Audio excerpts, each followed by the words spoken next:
forget, SK. Why not Australia? Today, live from the Pinecrest Inn, it's the Smylie Show. So long, everybody. This is the Smylie Show. All right, welcome to the show. Aldrich Potgieter joining us from his home in South Africa. Aldrich, congratulations on winning Rookie of the Year this season. How special has it been being back home celebrating with friends and family? Yeah, it was awesome getting the news from the tour, and I was with some family and friends when I got the call, so it was pretty special for them to kind of see my reaction, and yeah, it was special to kind of share that moment with them. Well, of course, you're back home in South Africa, which I believe 6:30 p.m. We already had dinner over there tonight. Yeah, it's pretty difficult with the time zones, but we're making it work, and we're doing our jobs. Yeah. I love it. I love it. So what has been the off season in South Africa been like? I know it's been a long year in the States. I'm sure it's been nice to be back at home with friends and family. It's been a hell of a year. I think this year and last year on Corn Ferry, I didn't really get a lot of time to be here. So I think this year was nice to kind of have a little off season, taking some time being at home alone, and we had a lot of family over with us from up north. So we were having some long beach days almost every day. Oh, So good. it was pretty fun. Good. Much golf, or you put the clubs away a little bit? Try to catch up on a little bit of rest and some downtime. Yeah, I played 2 events on the DP World Tour at the start of December, and yeah, the clubs went in the closet for about 2 weeks, and the last 2 weeks have been pretty busy again. So yeah, it was pretty nice. Good for you. Well, I want to kind of take us back a little bit to the beginning of your journey. Of course, born in South Africa, but I guess part of the journey that I wasn't familiar with is that you moved from South Africa, your family did, over to Perth, Australia. Talk to me about just what that journey was like, leaving home at an early age and going to somewhere so far away in Australia. How was that move for you and your family? I mean, it was tough. I was pretty young. My sister was also very young. I think I was 8 when we moved, and yeah, we spent 9 years in Perth. So Wow. we had a really good community there. I was in a really good school that had a golf program, and so they made my life a lot easier with the golf side. But yeah, it was a pretty big move. The whole family moved back, and we didn't really have the intention to come back to South Africa. So yeah, so we packed up and sent everything to Australia, and we've been back now for about 4 years. Moved just the end of Wow. COVID, moved back to South Africa. So yeah, it was pretty hectic in Australia when COVID hit, and I didn't get to play a lot of golf. So we kind of thought, okay, what's the next Hmm. step for me? Turn pro, maybe go to the Sunshine Tour, or we head to college in the States. Yeah. So, Perth, Australia is a bit of a hotbed in golf. It's some great golf courses in that side of Western Australia. But of course, moving at an early age, the move wasn't necessarily for golf. It was a family decision to move over to Western Australia. But your development in the game of golf, do you think it would have been similar if you lived in South Africa, or do you think just how much golf was over in that western side of Australia really made you start to like the game? I think moving to Australia it helped me a lot. The school, the government, they how can I say, it was they gave me a lot of time off to go play golf. In South Africa, it's very difficult because a lot of the sports you play is in school time. Where in Mm, Australia it's in a club, you kind of have to do everything outside of school. It was pretty difficult. I know a lot of friends that can't really travel a lot here because they got schoolwork and test, where in Australia they were very relaxed with it. If I had a test on and I was away, they didn't really stress about it, and I could um go do my thing. So it made my life easy and my parents' lives easy. So the golf program we had in Western Australia was really strong. There's been a couple of guys on the European tour now, kind of came through with me, just a little bit older, but yeah, we had a really good system going over there. yeah, and even players that come to my mind, Aldrich, Min Woo Lee, Min Ji Lee, were these two players that you found yourself competing against while you're over there in Perth, or did y'all miss each other age gap wise? Who were some of those older European players too that you had mentioned? Yeah, I missed Min. They stayed a little more on the south side of the city, and I was on the north. So I had some friends who were friends with him, and I saw him around a little bit. But he already turned pro, and he was doing his own thing. Mm. Yeah, I was on the young. I was still playing junior golf at that time. So, but I've got Yeah, how my much older friends is he like than you? Is it a couple years, man? Like yeah. you're So he 21, probably he's probably 24, 5. I would have thought maybe y'all would have crossed 25. paths more, I guess. Yeah, I think he was traveling more over Australia when I was still playing junior golf in Okay. Western Australia. So yeah, I didn't travel a lot in Australia to go play tournaments. It was quite tough. I think I kind of played everything that was local and kind of hit Hmm. that wall where I was like, okay, what's next? And that's kind of when we moved back to South Africa as well. So yeah. Would you say that you identify a little bit more as South African or Australian? And what dialect of accent do you think you have more of in the way you speak? Because I wasn't really so familiar with your Australian side. I just assumed you grew up in South Africa this whole time. How would you describe your identity? I would say I'm more a South African kid. I think the way I was brought up, I kind of got brought up on a farm, kind of in a small town, and then we moved to Perth, Australia. All my friends were South Africans there. In the high school I was in, there was 1,000 kids, and there was over 300 South Africans in the school. So a lot of my friends were South African, so I kind of didn't lose the language or that culture. And when we moved back, it was like, okay, nothing's changed. So I would say I'm definitely more on the South African side, and my accent changes so much. I get made fun of so much by my friends because when I speak to an American, the American words start coming out, the accent. But when I'm over here, I kind of lose that a little bit. So I wouldn't say I have an Aussie accent though. It's maybe when I speak to my Australian friends. Yeah, it's probably when you get back home a little bit over to Perth at times. I imagine it can come out here and there. So I totally understand that. And you briefly had mentioned, hey, you played all this local junior golf, and then you said, all right, what's next? And it seemed like one of the biggest moments in your amateur career was the opportunity that you had, of course, to play in the British Amateur, going and winning that event. Talk to us about maybe your lead up until that event and being able to win such a prestigious event and what that did for your amateur career. Yeah, we moved back, and I had no ranking in South Africa, so I wasn't able to get into the big events. We got 3 big events at the start of the year, and I got in for one of them, and I had to play as an Australian, and I came third. That was the African Amateur, so I came Mm. third, and that event is basically run by Johan Rupert and Golf RSA, and so I kind of surprised them a little bit. Obviously, no one knew who I was or whatever, and he said he wanted me to go represent with the junior team in Egypt, and so I got Wow. put into the junior team straight away, and yeah, so it was pretty quick how things happened, and I couldn't go to Egypt because of visa problems. We didn't have enough time, so they asked me to go on the UK trip with I think another 8 guys. We were 9 guys. They took 3 extra guys that they usually didn't do in the past. So I was one of those, and Johan Rupert said I want him to go, and he had a lot of belief in me. So yeah, I went over there and missed 2 cuts on playing links golf for the first time. Oh, It was very man. different. Yeah, that first we played the Scottish Amateur, and that was some of the worst weather I've ever had on a golf course. It was first tournament on links golf, and it hit me right in the face. So it was pretty funny, but yeah, then walked away with the British Am Trophy the 3rd week. So it was pretty cool.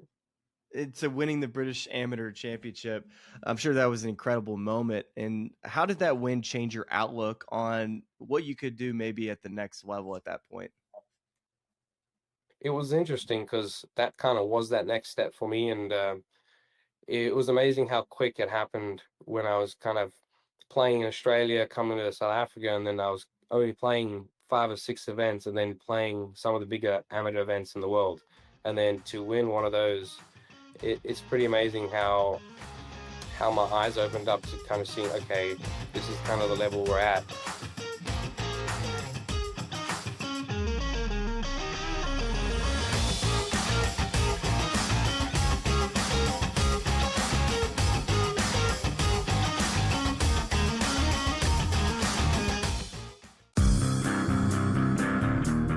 Sure, you could say the punt block is a key play in the game. It was. It was. But the signature play of last night's game is the John Elway-esque diving sideways into the end zone.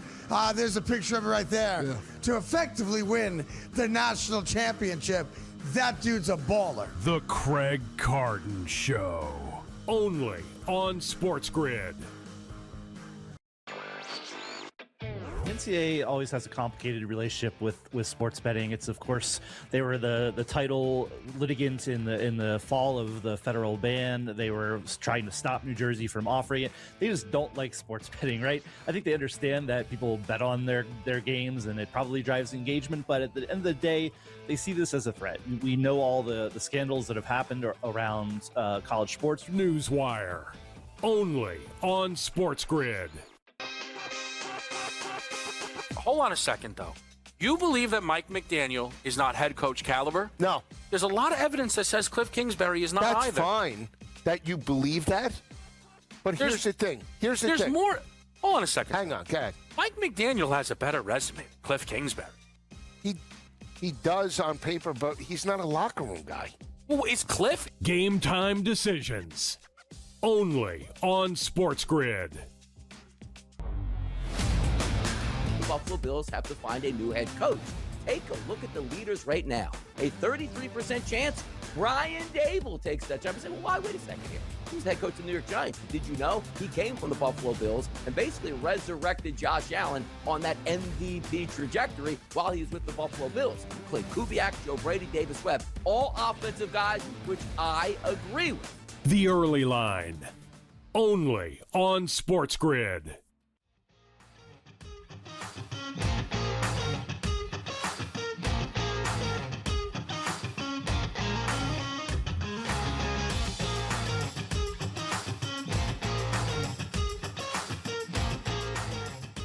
And in those memories playing with legends of the game from South Africa and Australia, what did they say about your game? Because, of course, many people know you as somebody as one of the longest players in the game.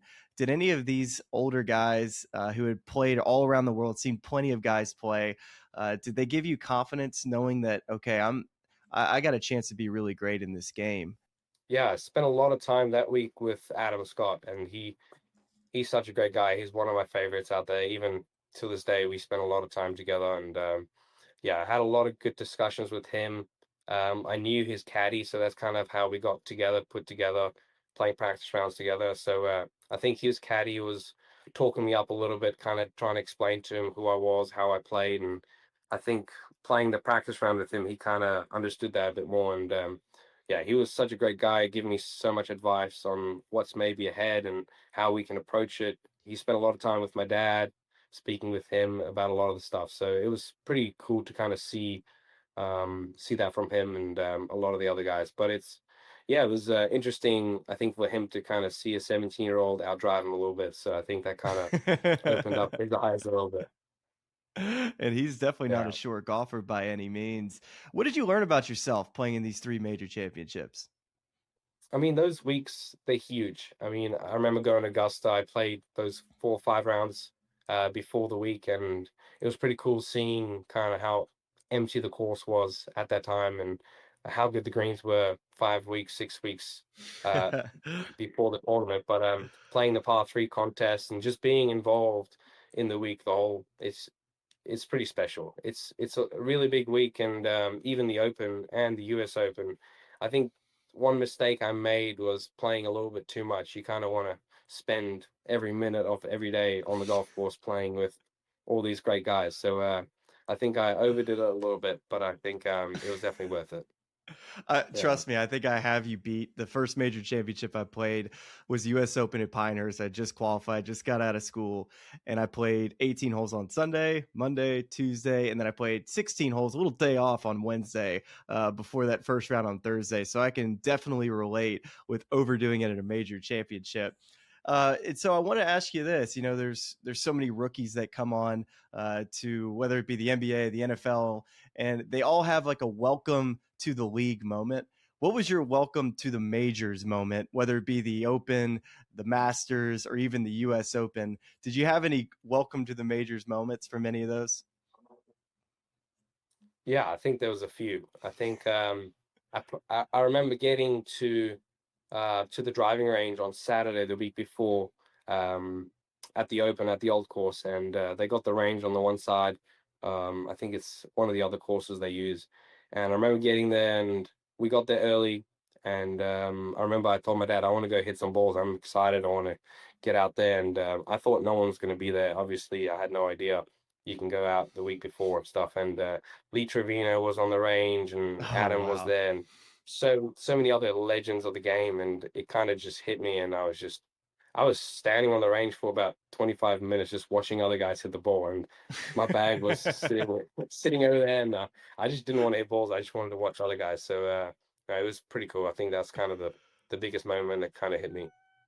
Anything at the Masters? Any good stories from that experience? Yeah, it was pretty cool playing the par 3 with Gary Player and Trevor Imman. That was a pretty Wow. special day. Having my dad caddy, he had a pretty good shot on 9. He was very impressed. Yeah, it's pretty cool to kind of just walk through that week, and I think it helped playing that golf course a couple of times before the week started. I think it would have definitely looked different if I just rocked up on Monday playing it for the first time, and it was pretty special. I played with Scholl Swatzel a practice round, and I remember going down 9, and that green is so elevated from that bottom side, and I think I had like a pitching wedge or 9-iron in, and I was trying to bring it in so high and kind of getting out of the shot a little bit, and it was quite nice for him to kind of help me out on that golf course a little bit. He's got so much knowledge over there. He's obviously won, and yeah, it's pretty cool for him to kind of help me on some of the spots, and because you can't really hit the straight forward shot over there. There's 3-4 other shots you kind of have to create. So it's pretty special. Do you remember any long drives you hit that week in particular where you said, wow, I can't believe I had a pitching wedge into a par 5? Did you overpower Augusta National at all? Was there one drive in particular that stands out? Yeah, there was one on 15 I hit, and it was quite wet that week, and I probably can't say what was on the golf ball with my approach shot in. I'll probably get red it's flags for that one. organic matter is what it is. Exactly. So I hit a great shot. I had 8-iron in, and that flag was tucked to that right bunker, and I hit it in the bunker. So it was definitely not a birdie look from that wet shot in. But yeah, it was. I had an 8-iron in, and I remember hitting a long one, but getting to the ball and seeing that disappointment on my face, knowing, yep, it's not could going go to work anywhere. out. But exactly. But yeah, I remember my most fun memory from Augusta was probably sitting on 8th tee box, and I would hit my drive over that right bunker, giving myself a better angle in, and I would hit it, and midway in the air, everyone kind of just be like, oh, it's going to go in the bunker. And then I just walk, and then it flies, it bounces, and then everyone's like cheering. So that was always a cool, every day just kind of doing that. It was pretty cool. You know, they had to tiger-proof this golf course back in 2000 when he just completely annihilated this place, taking bunkers out of play. Pretty soon they're going to have to Aldrich this golf course when that 8th bunker is no longer even a bunker that you even look at. That's insane to me. I can't even imagine covering that 8th bunker. When you look back at these major championships, how helpful was it for you in your decision whether to stay amateur or turn pro? And remind me too, did you turn pro at any point during this time that I may have missed? Yeah, I turned pro just after US Open. So I was 17 when I won the British Am, and I had to wait a whole year basically for US Open to turn around because I had to stay an amateur to play in that event to get that spot. To get your invites. So we did that.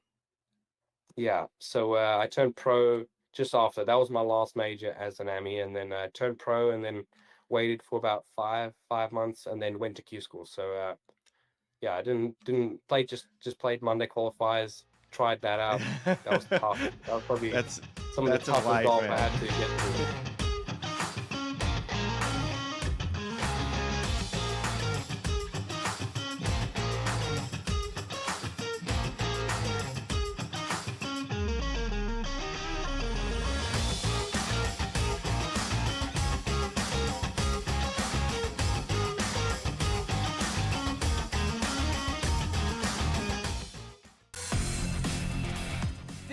37% chance of winning a PGA Tour major, would I be wrong by saying I want to invest in the no on Scotty Scheffler? And that $100 investment would pay back $213 here. Everybody thinks Scotty's going to win.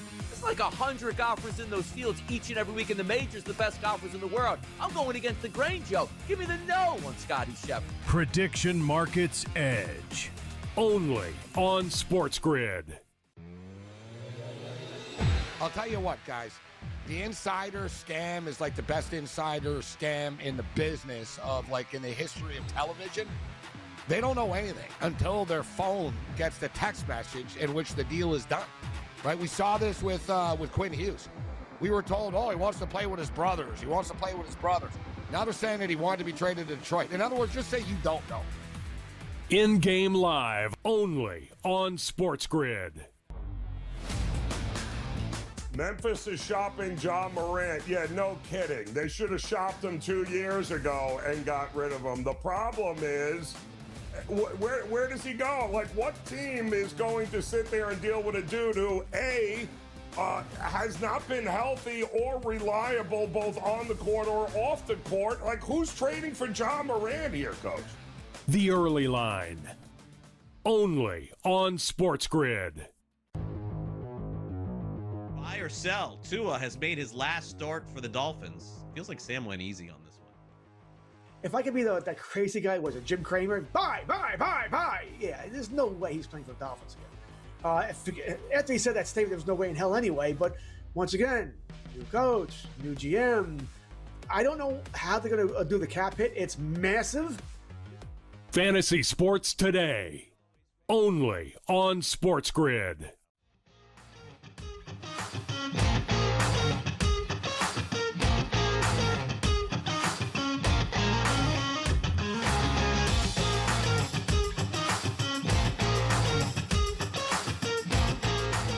Before winning the British Am, we were definitely looking at college golf. And when I was looking at some of the options, we didn't know that the college U system was going to be put in play. So there was no cards given to kids going on the Corn Ferry or even the PGA Tour. So I think if I knew that was an option, I definitely would have leaned more that way. But playing golf in Australia and then moving to South Africa and then playing here, I kind of saw that, okay, I was ready for that next big step. And Sunshine Tour or maybe Challenge Tour was definitely a good looking option. So I think I was leaning more to turning pro, and I kind of didn't want to play more amateur golf. But obviously the States, I haven't been playing golf over there, and it's always a wonder because it's probably the best country you can golfers wise. There's so many. The competition is just so good. Kids nowadays, you see 15-year-olds and 16-year-olds breaking records, and now it makes me feel old. But yeah, so it was definitely, I would say, leaning to more pro before college. But if I knew of the PGA Tour U system, it probably would have changed things a little bit. Totally. And as we think about just like what colleges could have been an option, did you happen to take a peek at some schools? Did you have a top 3 by chance, or a dream school? Just curious. Yeah, I mean, I got a couple of friends that went to Texas. I think I know I met the coach. He came to South Africa to go and see some of the friends. Christian Mars, he was over there, and we were pretty close. So maybe Texas, but yeah, I'll probably have to go through my phone, see, because that was a while back. But yeah, it's interesting coming from Australia and South Africa. A lot of kids turn pro, and no one really does the college route. No one really did back in maybe 2015 to 2021. I think all my friends just kind of turned pro, and so I didn't even know what college was good at golf. I didn't really follow college golf at all, and I knew Tiger went to Stanford and a couple of guys, but yeah. So for me, it wasn't really a big thing to look at these schools, and I kind of, after I won the British Am, I was like, I kind of knew what I wanted to do anyway. So I didn't really get a lot of time to go deep into the college thing, but yeah, I had a couple of friends who went to Texas, and it looked pretty cool over there. So probably would have moved that way. What'd you think of Q School, that entire experience? Yeah, don't want to do that one again. I was quite lucky with the new thing that they brought in, because I won second stage and got status straight onto the Corn Ferry. So that helped me a lot to go to the That's final huge. stage and just play for 5 spots, play for those 5 spots, and kind of just have a free round of golf at in Jacksonville. So it was pretty cool to just have no pressure on that final stretch. But yeah, we gave it a go. I remember playing on across the road at the country club, and I think I shot like a 78 or something like 6 or 7 over, and then going across to the dice and shooting like 7 under, and I jumped like 150 spots between the 2 days. I mean, weather-wise, it was brutal that one day, and the next you can play almost 20 shots difference. It was pretty crazy. But yeah, I'm happy to kind of go through that and get through that first year, and had a good year on Corn Fair as well. Yeah, I want to talk about the Corn Ferry Tour because it's typically golf courses that are a little more narrow, shorter, not necessarily a place where someone like you who's so long and can just dominate these big boy ballparks with your length, maybe isn't able to hit driver quite as much on the Corn Ferry Tour as playing the PGA Tour. How big of a challenge was it for you developmentally to kind of find a different part of your game to play a little bit more plodding golf at times, and how that affected you, I would say, in your development towards the PGA Tour? I mean, it was tough. I think there was a lot of 2-irons hit that year, and I got to a stage where I was like, okay, let's try and hit more drives and maybe just have that 60, 80-yard shots in, even if it is from the rough, and kind of try to change a lot of the game plans going forward. And it was quite difficult. It was kind of the first full year playing in the States, so playing on Bermuda grass, playing on all these different golf courses for the first time. I think that kind of made it also pretty difficult. Putting on Bermuda grass, it's pretty tough. We don't get grain over here, so a lot of adjustments we had to make. And yeah, I didn't have a coach traveling with me, so it was just me and my dad kind of figuring everything out. So but it was nice to kind of get that PGA Tour card at the end of the year, and knowing that I spent a lot of time on the tour truck, and a lot of the guys would kind of just tell me, hey, get through this year and you'd love it on the PGA Tour.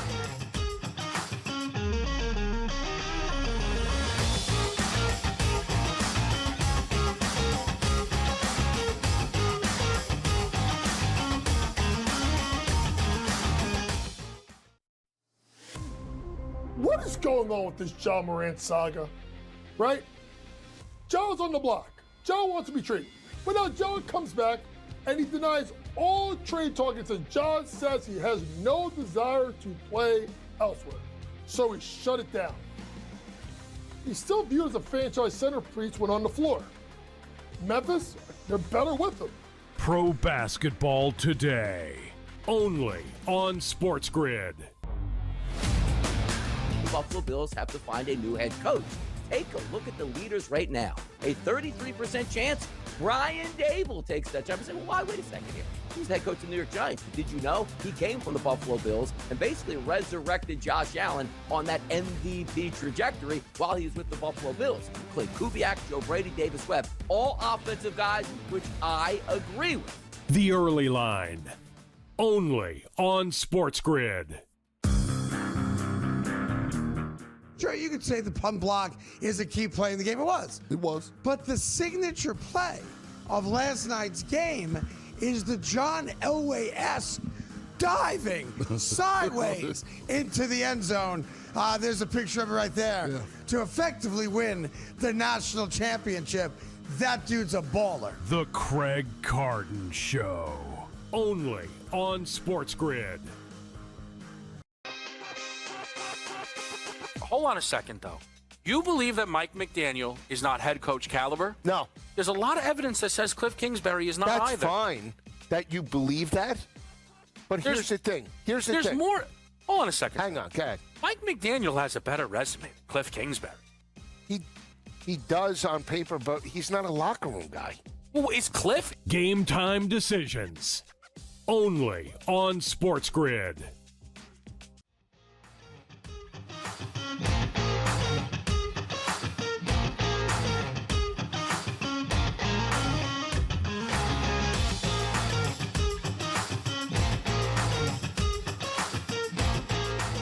Oh gosh, it's the worst. But when you finally get that PGA Tour card in your hands, it's a sigh of relief that you're heading to the big show. And you got off to a pretty good start on the PGA Tour. I remember you getting in contention at San Diego in the Farmers Insurance Championship at Torrey Pines, which of course is a great ballpark for you, someone where you can just go and absolutely send it around, take advantage of your length. Talk about the beginning of your year, all the way leading up into Mexico, where of course you had that close call. Yeah, I mean, I remember going from getting my PGA Tour card at the end of the Corn Ferry season, coming back home, having some time off to practice a little bit. I had a really good tournament at the Nedbank, came second, got almost in the playoffs. So that kind of gave me that confidence as well. Just that going home, getting that refresh, resetting the brain a little bit. And so, yeah, I was looking forward to going to the PGA Tour. Obviously, a lot more pressure with only 100 cards. I didn't know how my status was going to be because I know the first year Corn Ferry guys didn't get into a lot of events. So there was a lot of stress around that. And I got in for Sony on a invite, not even on my status. So yeah, it was pretty stressful at the start of the year. So once we had that good year, that good tournament at the start of the year, Torrey, it was kind of like, okay, we got some points. We're ahead of most of the guys, and we kind of just try to get that ball rolling. I think there was a reshuffle maybe a couple of weeks after Mexico. So after that week, I kind of knew I was going to be set to be in for most of the events for the rest of the year. So yeah, it was good to kind of see myself getting in contention and kind of feel how guys played, and it was pretty cool to have that day on that Sunday on at Torrey. It was a big day, and it was pretty cold, and a lot of emotions and a lot of things happened that day that I kind of took in and learned from. So it was good. Do you ever wake up in the middle of the night seeing the golf ball of Brian Campbell come out of the woods and reappear in bounds? Does that ever bother you at time? Because I remember watching it live thinking, what just happened? I can't imagine what was going through your head. Yeah, I mean, I'm looking back at the year, and I'm very grateful for the win at Rocket. And a lot of the time, I'm thinking of, okay, how great would have been if I got 2 victories this year, and where that would have put me on the FedEx, and Sure. would I gotten into more of the elevated stuff for this year? And so you kind of think about it a little bit, but I mean, that's golf. You're gonna win some and you're gonna lose some. So I was just grateful to get through those 5 holes, that 5 playoff holes in at Rocket. So it was stressful enough to do that twice. I don't want to do that again. Maybe just win it on the 72nd hole, not 5 holes later. And you brought on Justin Parsons onto your team to help with your full swing.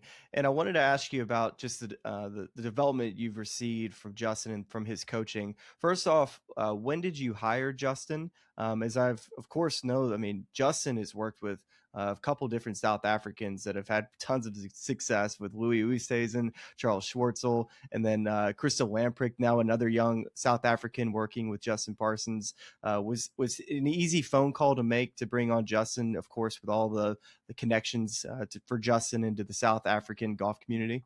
Yeah, I mean, I met Justin when I played at the Open at St Andrews just after I won the British Am. So he walked with me and Louis when we played a practice round, and I think he was kind of impressed to kind of see how I played, how my game looked. And I remember going to Corn Ferry, and I was talking to my management team saying, hey, I maybe need someone out here to kind of that I can maybe go see, because it was kind of a dry season for me with the golf.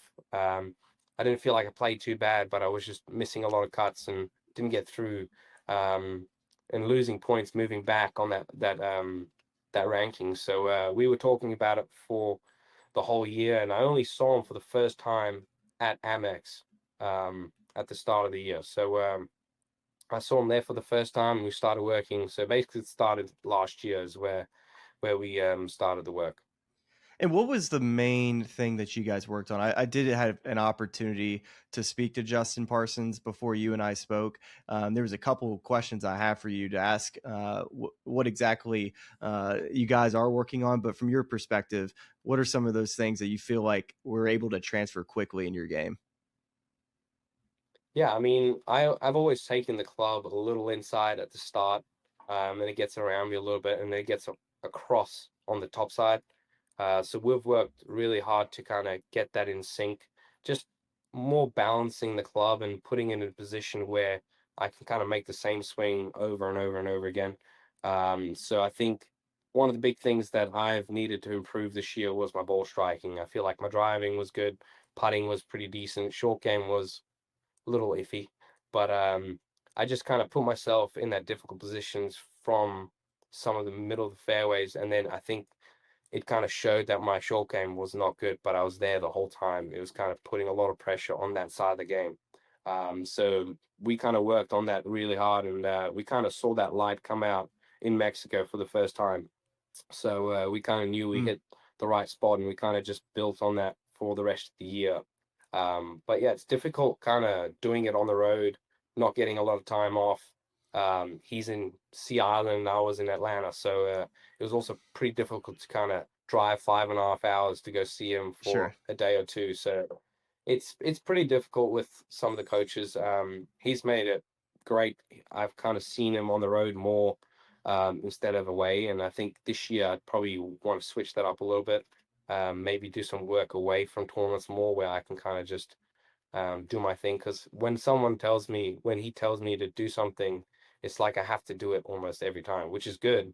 But I kind of forget about the tournament then. I'm just trying to get the swing perfect. So I think getting a balance between those two things would be good. He described it a little bit like someone that hits it as far as you do. You know, typically a lot of long drive people can get it inside and across the line. Of course, that's how you hit the ball very far.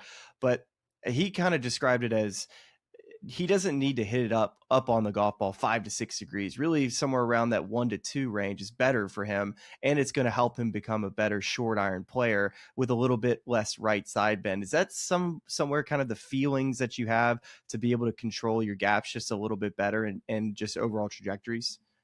Yeah, I think that side bend was one of the things we've tried to work on, and I think fitness wise, it was important for me to get my core stronger as well, for my body to kind of support that position. I think that kind of made it tough as well, especially when I was hitting drive. I would kind of get in that position a little bit too much, and I'd kind of lose it a little bit on the right side. But I think it's been a lot better, maybe hitting a lot more driver off the decks kind of shots, kind of staying more on top of it.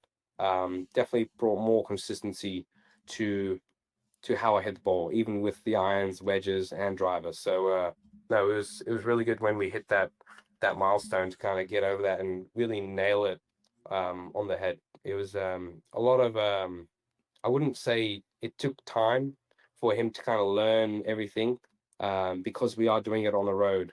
So that's why I kind of said it only started really at Mexico when we kind of clicked together, and yeah, it's been great so far. You know, so many people have yardage gaps with their irons that are, you know, I would say I hit my 9-iron 155 yards, my 8-iron like 170, 171. So it's like a 15-yard gap, give or take. Now, for example, it's going to be a little bit different. Justin said your gaps might be closer to 20 to 23 yards. And how challenging can that be for you to have to fill all these different gaps where, especially, you know, you have a lot of shots on the PGA Tour from that 100 to 175 yard mark? Yeah, we struggled with Titleist a little bit about that. We couldn't bend clubs far enough. It would kind of just throw that offset way off. I wanted like a 12-yard gap between every club, basically from my 54 degree all the way to like my 7-iron, and then it could jump to maybe 15 or 17. But we were just not able to do it. I had blades in, and we just couldn't make it work. And we put the T100s in, and it kind of got a little bit better, but the gaps between my wedges were still like 20 yards, and I didn't want that. I felt like I couldn't really, with my wedge shots, how I hit it, I kind of hit it a little on the lower side for my flight, and I couldn't take the distance off and being able to stop the golf ball maybe on a front pin. So a lot of the shots I was really struggling with.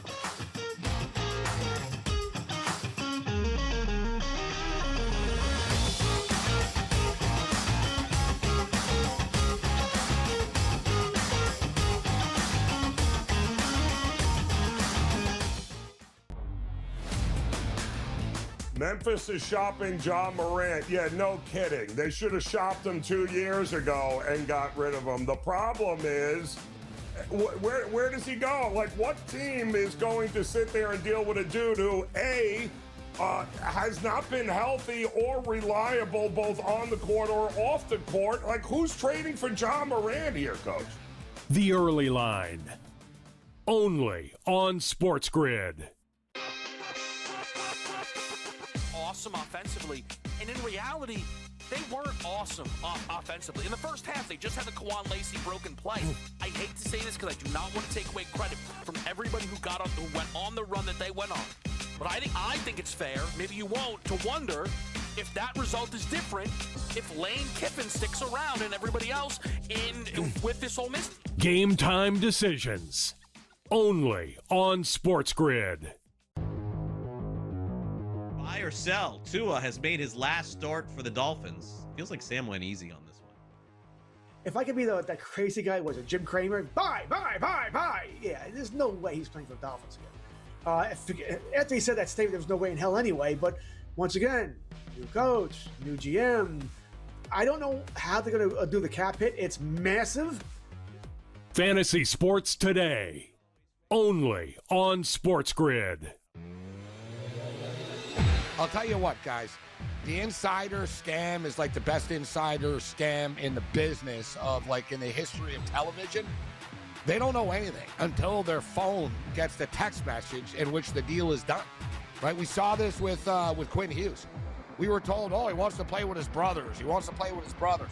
Now they're saying that he wanted to be traded to Detroit. In other words, just say you don't know. In-game live, only on SportsGrid.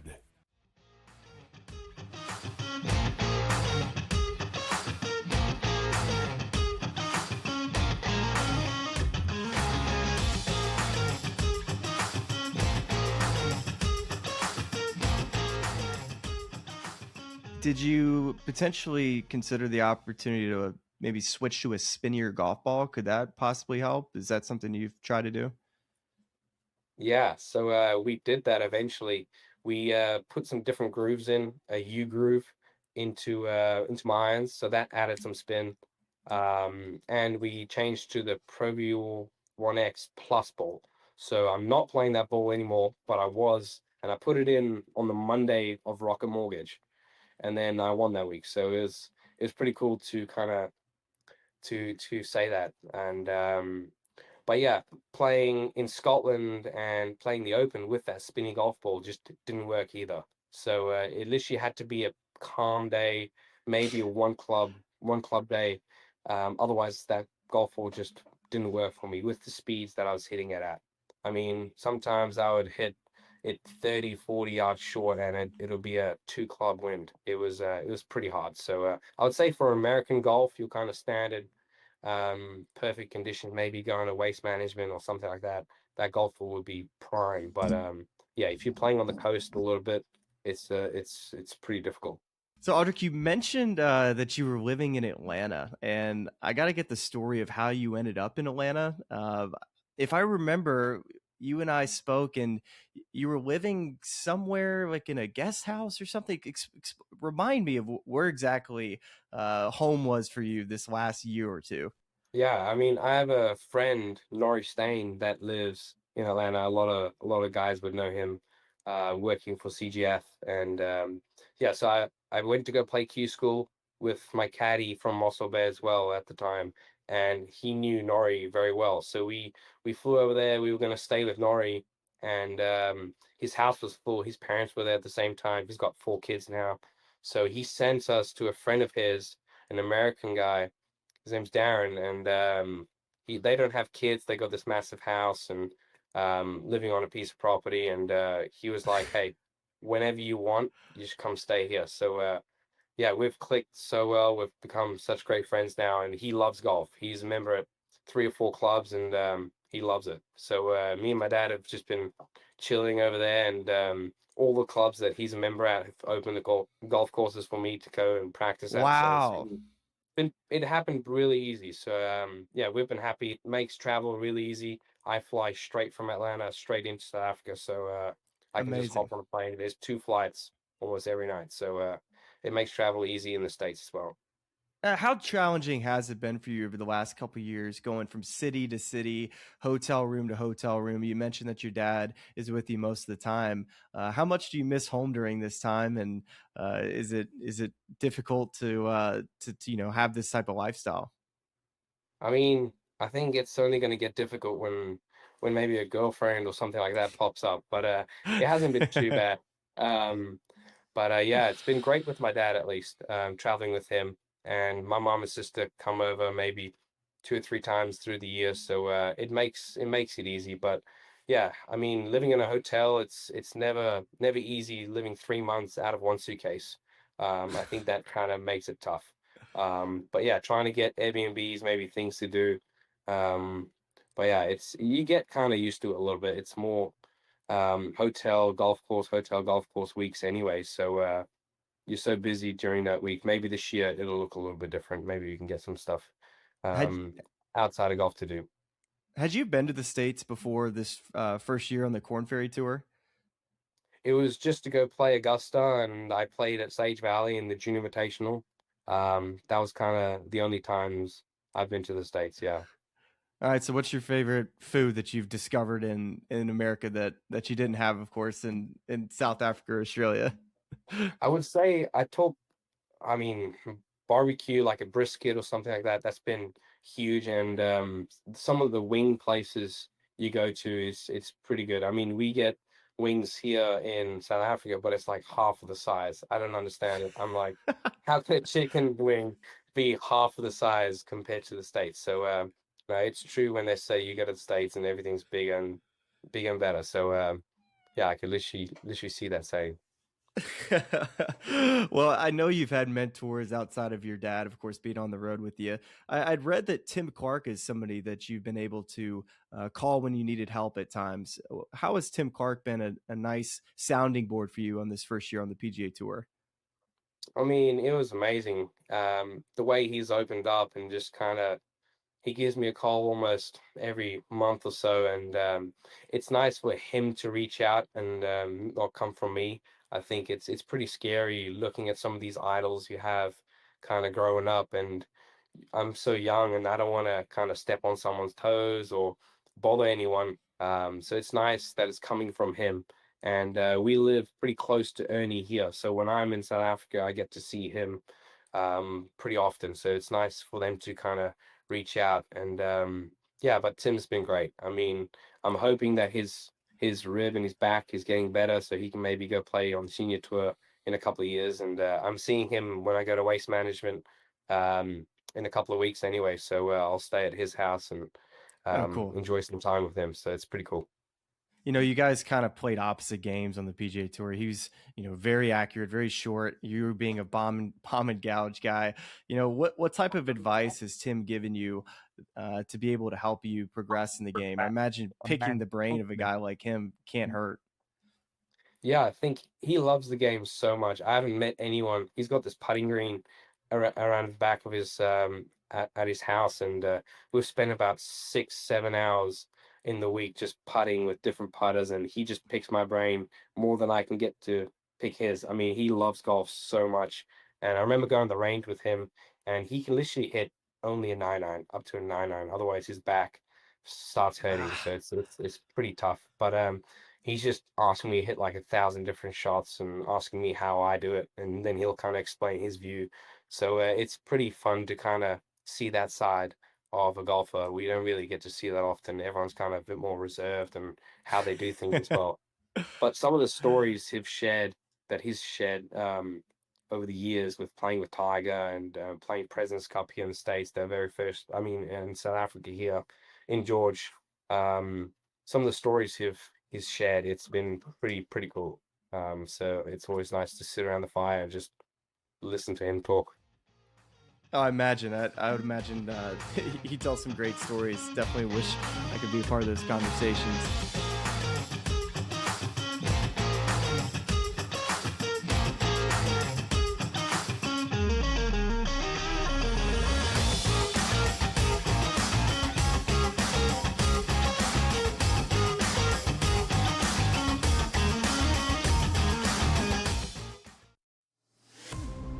What is going on with this John Morant saga? Right? Joe's on the block. Joe wants to be traded. But now Joe comes back and he denies all trade talks, and John says he has no desire to play elsewhere. So he shut it down. He's still viewed as a franchise centerpiece when on the floor. Memphis, they're better with him. Pro Basketball Today, only on SportsGrid. The Buffalo Bills have to find a new head coach. Take a look at the leaders right now. A 33% chance Brian Dable takes that job. You say, well, why? Wait a second here. He's head coach of the New York Giants. Did you know he came from the Buffalo Bills and basically resurrected Josh Allen on that MVP trajectory while he was with the Buffalo Bills? Clay Kubiak, Joe Brady, Davis Webb, all offensive guys, which I agree with. The Early Line, only on SportsGrid. Sure, you could say the punt block is a key play in the game. It was. It was. But the signature play of last night's game is the John Elway-esque diving sideways into the end zone. There's a picture of it right there. To effectively win the national championship. That dude's a baller. The Craig Carton Show, only on SportsGrid. Hold on a second, though. You believe that Mike McDaniel is not head coach caliber? No. There's a lot of evidence that says Cliff Kingsbury is not That's either. fine that you believe that. But here's the thing. There's more. Hold on a second. Hang on, go ahead. Mike McDaniel has a better resume than Cliff Kingsbury. He does on paper, but he's not a locker room guy. Well, is Cliff? Game time decisions, only on SportsGrid.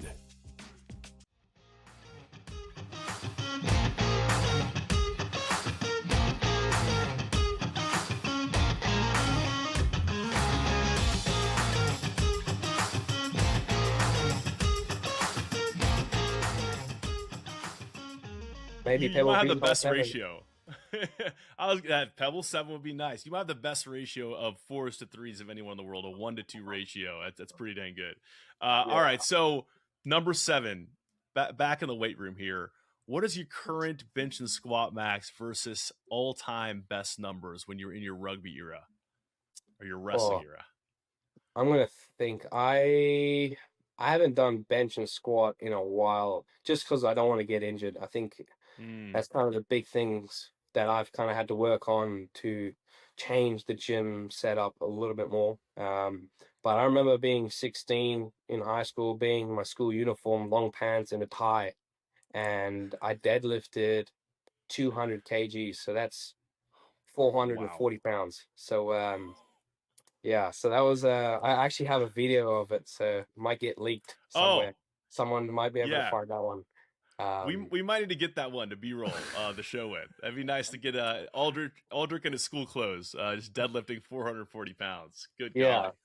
Yeah, but I was never big on the bench and squat. I was like, if the weight can be on the ground, I can pick it up, that's good. If it's hanging on my shoulders or on my arms, that's gonna lead to an injury. So yeah. We'll take the deadlift max and the school clothes. All right, number 8. I need you to give me your medal podium, gold, silver, bronze for South African golfers all time. All time, I would say Gary Player has to be on there, but I think he's going to take silver, and Ernie Els. I think Ernie Els is going to take gold. I think he could have done so much more. Obviously, if Tiger wasn't there. I kind of wanted to see those records.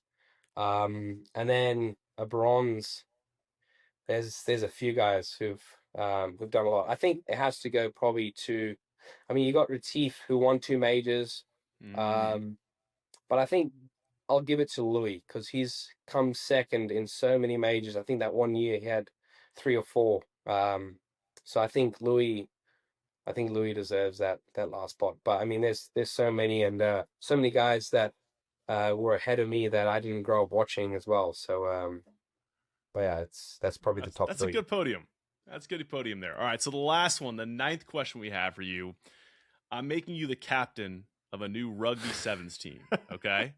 and I need you to fill out this Rugby Sevens team with current players on the PGA Tour. Who are you adding to your team? Who are your other 6 guys? That's a really good question. I'm gonna have to think of some. I would put Christo in there with his length. He's going to the PGA Tour now, 6'8". Who else? Who's a big boy? You guys are gonna have to help me out here. This is Gary Woodland comes to mind. He's a big old boy. Ooh. You don't want to mess with him. Shane Lowry's dad played Gaelic football, right? Shane's probably got a little bit of background that transfers there. I'm putting Scotty on the team. He's a big guy. He's competitive. I think he's got that crazy look in his eyes sometimes, and has great hands. I think Scotty's got to make the team, right? Yeah, we maybe put Rory in there. He's fit and he's a small. He could be a good scrummy. I mean, we need someone small to go and get that ball out of the ruck. So I'll put Rory in there, and what else? A couple other guys. I mean, I was impressed with Scotty, how big he was. I mean, seeing him around, but meeting him for the first time, and I kind of had to look up. It's pretty impressive how big he is. But yeah, there's a couple of guys on the European tour that I would be able to put in South Africans as well. But yeah, I would say watching Rory scamper to that bunker in the Golf Channel games makes me feel like he could be the guy. I don't know what position is, but where they kind of spin the ball out to him, he kind of runs really fast around the outside. I like Rory for that role.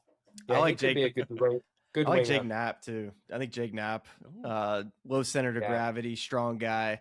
I think he also would bring the intensity and the overall toughness level up on the team. So give me Jake on that team if you're okay with it. I know this is your team, but this is your team. We just became co-general manager. Yeah. Well, there it is, Aldrich. The E9 and Smylie, take it away to wrap this thing up. Yes, Aldrich. Thank you for taking the time. It was a great conversation. If you could just give us what your schedule is upcoming, so we know where to look for you. Yeah, starting at MX and then going to Torrey. I'm still deciding on Waste Management, but I'm in for Pebble and Genesis, so that'll be 5 weeks in a row. So I'm still kind of deciding on Waste Management, but that's kind of it for what we got for the first little stretch ahead. Yeah.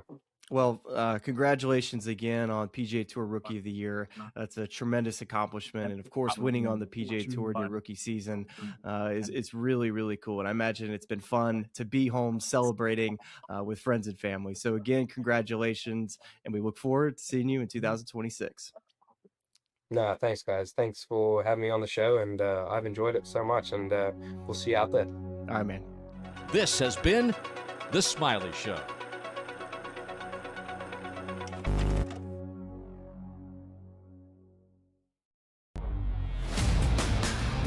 Memphis is shopping John Morant. Yeah, no kidding. They should have shopped him 2 years ago and got rid of him. The problem is, where does he go? Like, what team is going to sit there and deal with a dude who, A, has not been healthy or reliable both on the court or off the court? Like, who's trading for John Morant here, Coach? The Early Line. Only on SportsGrid. Awesome offensively, and in reality, they weren't awesome offensively. In the first half, they just had the Kawan Lacey broken play. I hate to say this because I do not want to take away credit from everybody who went on the run that they went on. But I think it's fair, maybe you won't, to wonder if that result is different if Lane Kiffin sticks around and everybody else with this Ole Miss. Game time decisions. Only on SportsGrid. Buy or sell. Tua has made his last start for the Dolphins. Feels like Sam went easy on this one. If I could be that crazy guy, was it Jim Cramer? Buy. Yeah, there's no way he's playing for the Dolphins again. After he said that statement, there was no way in hell anyway. But once again, new coach, new GM. I don't know how they're going to do the cap hit. It's massive. Fantasy Sports Today. Only on SportsGrid. I'll tell you what, guys. The insider scam is like the best insider scam in the business of, like, in the history of television. They don't know anything until their phone gets the text message in which the deal is done, right? We saw this with Quinn Hughes. We were told, he wants to play with his brothers. Now they're saying that he wanted to be traded to Detroit. In other words, just say you don't know. In-game live.